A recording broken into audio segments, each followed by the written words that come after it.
was today? Good, good. We had a good practice. Fun, spirited. I thought it was really good.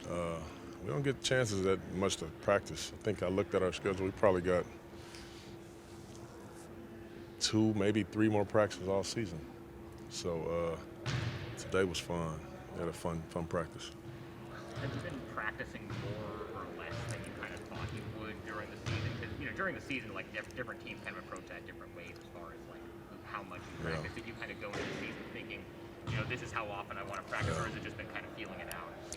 Bro, it's been less than I thought, man, and it's been less than I would like too. Especially now, it's important. We got new guys, and you get to a point when you have that continuity that you don't have to practice as much, because you got the same rotation a lot of times, same guys, you run a lot of the same sets. You're familiar. Well, now we're back to being unfamiliar, so practice time is valuable, and we don't have it, but that was a great question. We've practiced a lot less than I would have imagined coming into it. How do you feel like the new guys are picking all your stuff up? Yeah, I think pretty good.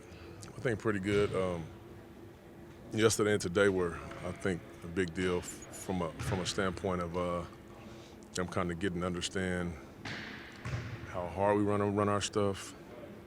Not only that, like they come from different situations. The verbiage is just different, mainly. Plays are not that different. But yesterday, some guys got a few things in, was able to go over some things. And then today, having a real practice and being able to go live, I thought it was good, So, I think they're doing good. I just chatted with Brandon. He said that it's like surreal to be under you because he's still playing you in 2K. I mean, what does funny. that feel like to hear like your guys are like, I still play you in 2K. I can't believe you're like, oh. Yeah, that is funny, man. That's crazy. I mean, it makes me. Well, I am old, so it don't make me feel roster, old. though. Right. It's funny. I never played that game before too. There's all like young guys, young kids. I mean, I'm talking like 10, 12, 13, 14 years old. That's the only way they know me. It's from the game. They didn't watch me play, so they just know me from the game. So it's just funny that game is keeping us old guys alive. He did say his dad grew up. He grew up watching you with his dad, so it was before 2K. So that's good too. But I mean, that's gonna be kind of cool. Can you imagine like you getting on a team and you're like, kind of your first couple years and you're playing for a coach who you grew up idolizing? Yeah. That's really cool for you, I would have to assume. It is. I can't actually imagine that, but it is cool. It is cool to be able to. I know when I talked to him finally when we signed him, I was just telling him I was excited to meet him and coach him, and he was just basically like, man, I'm just really looking forward to learning from you.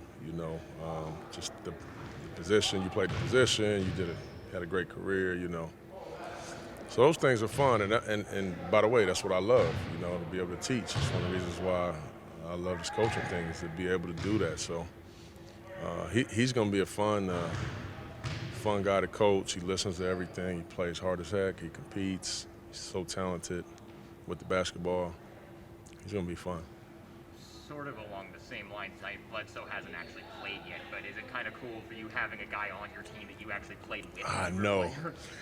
That is pretty cool, man. To have Bled, at this point in his career and being able to actually coach him, it's my first time. So to have guys that are familiar, that I know, like about maybe 4 years ago, he was playing for the Bucks. And he had a tough series one time. They ended up losing. Well, that summer he came and spent a week or so with me in Denver. We worked out, we watched film. He just remembers as a vet that we played together, like the time that I took and the patience I had with him. And he was like, I was still playing at the time. If that's what you want to call it, I was still playing at the time, but I was out there. So he just remembered that, and the time I took, and he hit me. It's just like, yo, man, I really would like to, boom, perfect, let's do it. So it's crazy to be able to coach a guy like that, Is that that something that you did a lot? Like take guys under your wing, say, come stay the week with me? I did that quite a few times with a lot of guys because I just like to be able to do that, spend that intimate time, and just get rid of all the, you know, the deterrents, you know, who you want to be, how good do you want to be, you know, let's be honest about it, you know. So I love doing that. That's interesting because I mean, it's not like you were getting like anything out of it for yourself. Like, Yeah, because I'm not charging these. This is all out of love and just me teaching. There's no fee, no nothing. Like, I got time, you got time. Let's go. can You know. you think of a few other guys you did that for? Yeah, I did it several times with Kyle Lowry. Um, obviously, Bled. Did it with Marcus Smart. One time he came out. CP came. We did it before Chris. I mean, he's like a little brother, you know, to me. It's funny because Kawhi was going to come, but then he got hurt that year. But Kawhi, you know, was scheduled to come, ended up not being able to make it. Dame was a guy that was working on that a couple times and fell through. So yeah, several guys, and then a lot of college dudes that I like to, teach to. And was doing that kind of what made you realize, hey, this coaching, once I'm done playing, coaching could be something maybe that because you were looking at front office stuff for a while, and then you kind of pivoted into it. Yeah, it's funny you say that because when I started kind of doing that is when like my interest in coaching kind of started because I was anti-coaching first. I was all front office. I was anti pretty much.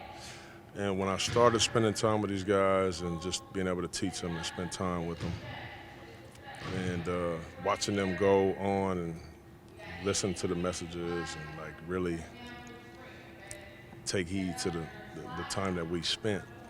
And just that feeling was just so gratifying, you know. I'm so happy for the dude. And that is actually kind of how the engine started going. Like, man, it's pretty cool, you know. And it just kept building from there.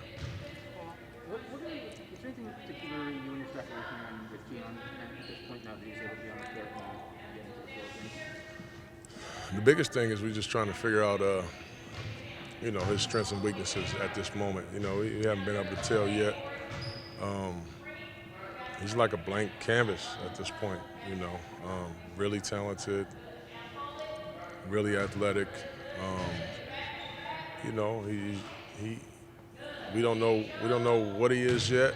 You know, is he a point? Is he a two? I think he's more of a two than he is a point. I think he's a two that can play some point. So we haven't had enough time to evaluate him. You know, we just know that this dude got a chance to be a really good player.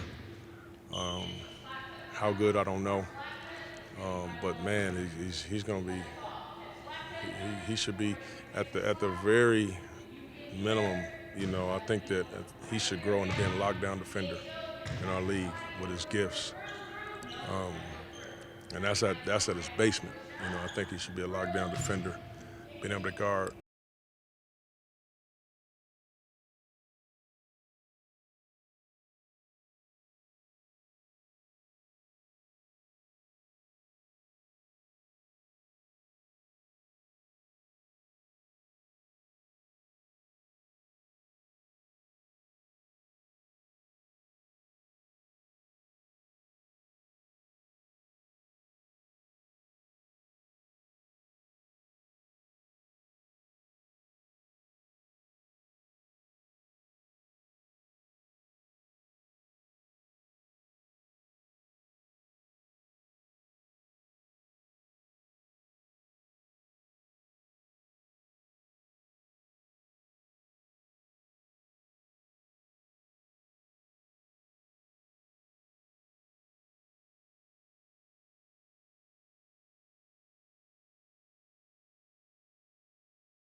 thing, but we argue a Have you lot of watched- stuff, man. Have you watched